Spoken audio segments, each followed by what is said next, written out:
Ahlussunnah wal Jamaah atau yang kita kenal Aswaja sering diidentikan sebagai satu-satunya kelompok yang mengikuti ajaran Rasulullah Shallallahu Alaihi Wasallam dan para sahabat secara utuh. Klaim ini menimbulkan banyak pertanyaan terutama dalam dunia Islam yang sangat beragam. Apakah benar Aswaja adalah satu-satunya jalan menuju Ahlussunnah? Atau adakah kelompok lain yang juga berpegang kepada Al-Quran dan As-Sunnah tanpa harus berada dalam definisi Aswaja yang sempit? Pembahasan kali ini akan membahas tentang yang pertama, pengertian Ahlussunnah wal Jamaah. Yang kedua, karakteristik utama Aswaja. Yang ketiga, perbedaan pandangan antara Aswaja dan kelompok lain. Yang keempat, telaah kritis terhadap klaim Aswaja satu-satunya jalan Ahlussunnah. Bagi teman-teman sekalian yang penasaran dengan kelanjutan dari pembahasan video kali ini, maka tonton terus video ini hingga selesai agar kita menemukan fakta yang sebenarnya.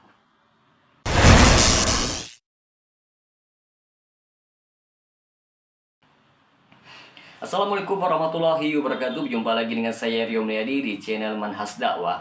Pada episode kali ini kita akan membahas tentang apakah Aswaja satu-satunya Ahlussunnah. Teman-teman sekalian, Ahlussunnah wal Jamaah secara harfiah berarti pengikut sunnah dan jamaah. Pengertian ini berakar dari hadis Nabi Shallallahu Alaihi Wasallam, umatku akan terpecah belah menjadi 73 golongan, semuanya di neraka kecuali satu. Para sahabat bertanya, siapakah mereka, wahai Rasulullah? Beliau pun menjawab, mereka adalah yang mengikuti aku dan para sahabatku. Hadis riwayat Abu Daud dan At-Tirmidzi.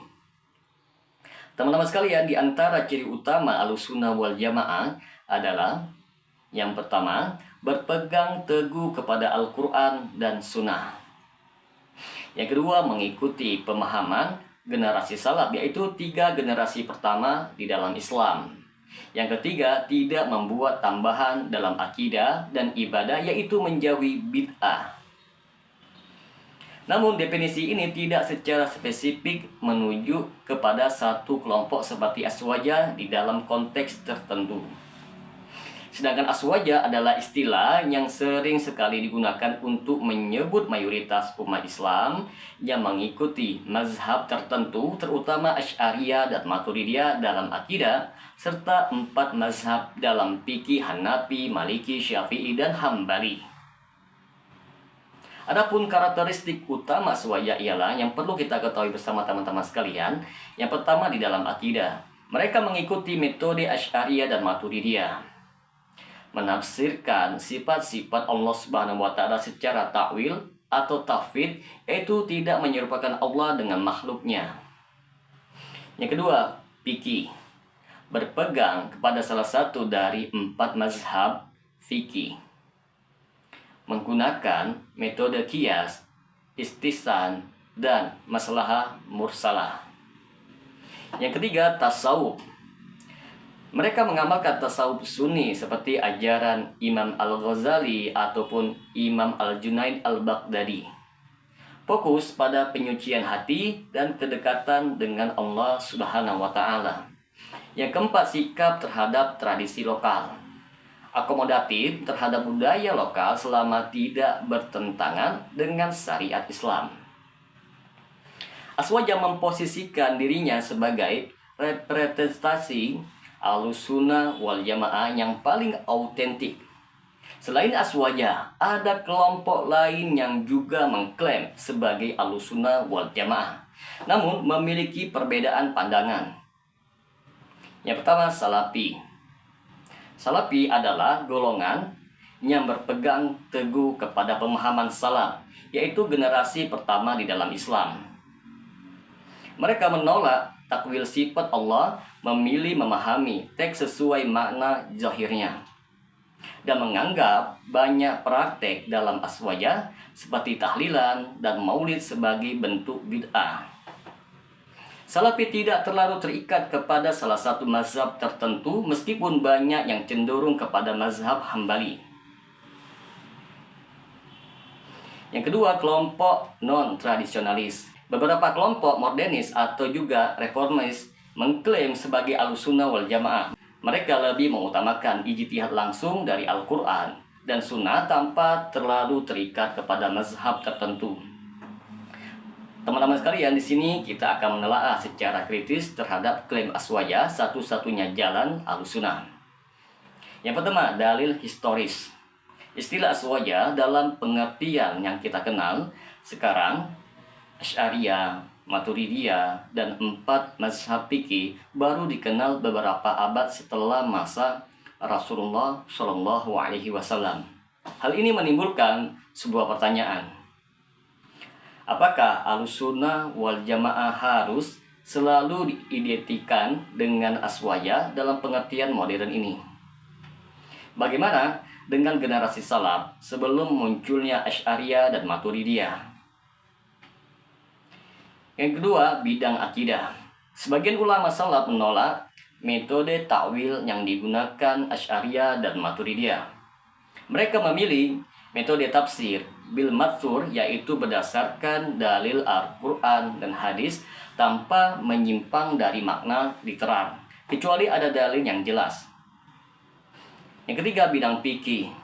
Aswaja menekankan pentingnya bermazhab. Tetapi generasi salaf sering sekali tidak terikat pada mazhab tertentu. Contohnya adalah Imam Ahmad bin Hambal, yang sering disebut sebagai figur salaf murni. Yang keempat, bidang tradisi.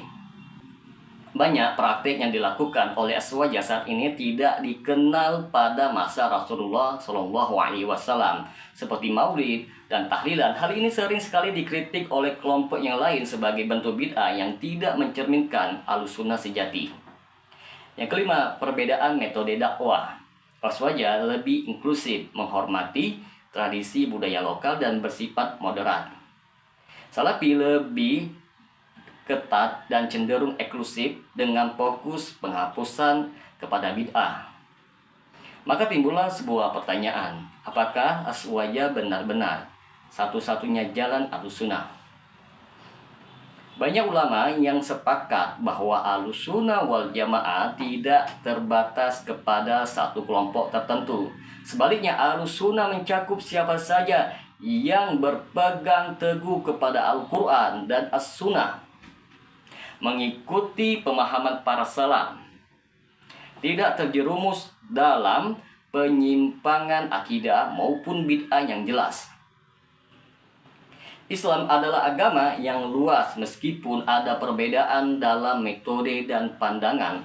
Selama akidah tauhid terjaga, seseorang tetap berada dalam lingkup Ahlussunnah wal Jamaah. Rasulullah Shallallahu Alaihi Wasallam bersabda, sesungguhnya umat ini tidak akan bersatu dalam kesesatan. Hadis riwayat Tirmizi.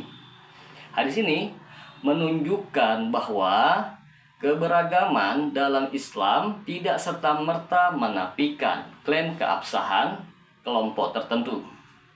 Maka dapat kita simpulkan di sini, teman-teman sekalian, meskipun Aswaja memiliki klaim kuat sebagai representasi Ahlussunnah wal Jamaah, hal ini tidak berarti bahwa hanya Aswaja yang menjadi jalan menuju Ahlussunnah wal Jamaah.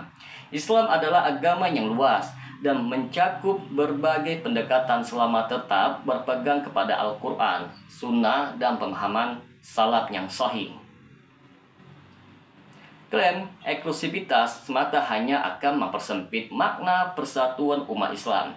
Oleh karena itu, teman-teman sekalian, penting untuk menjunjung tinggi prinsip moderasi, toleransi, dan dialog ilmiah dalam memahami perbedaan pandangan dalam Islam. Semoga dengan sedikit penjelasan ini dapat memberikan manfaat bagi teman-teman sekalian. Dan apabila channel ini dapat memberikan manfaat bagi teman-teman sekalian, silakan subscribe dan share. Semoga bermanfaat. Assalamualaikum warahmatullahi wabarakatuh.